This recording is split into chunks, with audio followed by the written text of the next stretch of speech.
En este video vamos a analizar el amplificador operacional en configuración derivador. Observamos que tiene realimentación negativa, con lo cual cumple el concepto de corto virtual. Debido a esto, sabemos que existe un corto virtual entre la terminal inversora y la terminal no inversora, lo que nos permite definir dos circuitos equivalentes. El primero de ellos está compuesto por la fuente de estimulación del operacional, el condensador y la tierra virtual, debido a la conexión entre la terminal no inversora y la terminal inversora.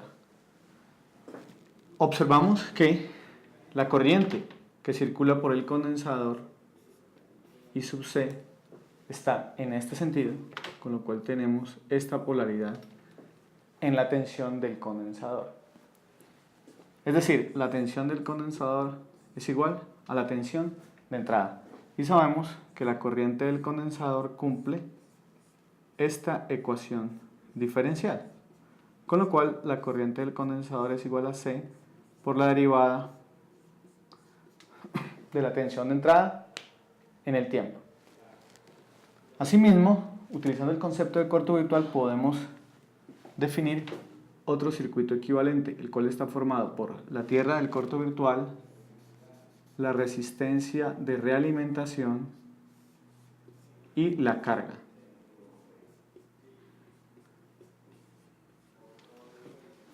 Asimismo, recordamos que no hay consumo de corriente por las terminales del operacional. Por lo tanto, la corriente que circula por el capacitor es la misma corriente que circula por la resistencia. Por lo tanto, tenemos que la corriente del capacitor es en este sentido y su tensión tiene esta polaridad, que nos lleva a concluir que la tensión de salida es menos I sub C por RC.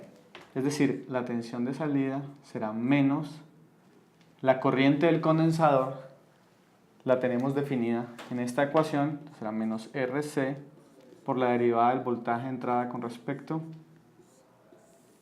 al tiempo. Observamos que esta configuración deriva la tensión de entrada y la multiplica por una ganancia negativa. Este circuito también lo podemos analizar utilizando la transformada de Laplace.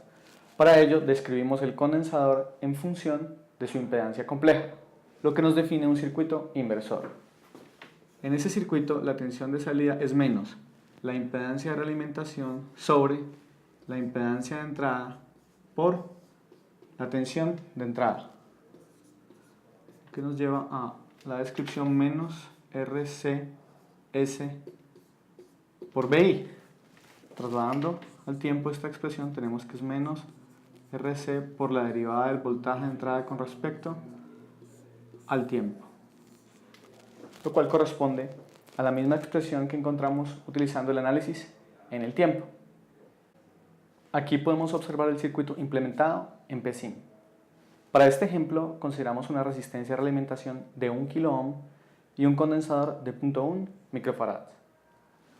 En este caso, la fuente de excitación es una forma de onda triangular con un voltaje pico-pico de 2 volts, un voltaje offset de menos 1 volt y una frecuencia de 5 kHz.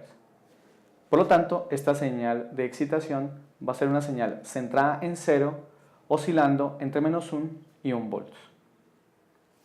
Aquí observamos el resultado de la simulación, donde efectivamente la señal de entrada es una señal triangular centrada en 0 y la salida es una señal cuadrada entre menos 2 y 2 volts, igualmente centrada en 0.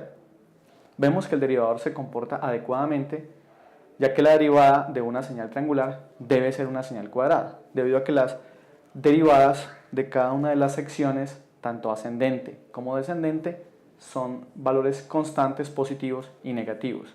Asimismo, observamos unos spikes de tensión debido a la discontinuidad de la derivada de la forma de onda triangular en las aristas. Vamos a modificar la tensión de entrada para incluir un voltaje offset. En este caso vamos a incluir un voltaje offset de 2 volts, con lo cual la señal triangular quedará constreñida entre 0 y 4 volts. Aquí podemos observar la simulación donde efectivamente vemos que que la señal de entrada está centrada en 2 volts, pero la señal de salida está centrada en 0 volts. Esto demuestra que el circuito está funcionando correctamente, ya que la derivada de un valor constante es 0. Por lo tanto, este circuito elimina cualquier valor de DC que tenga la tensión de entrada, evitando su transferencia a la tensión de salida.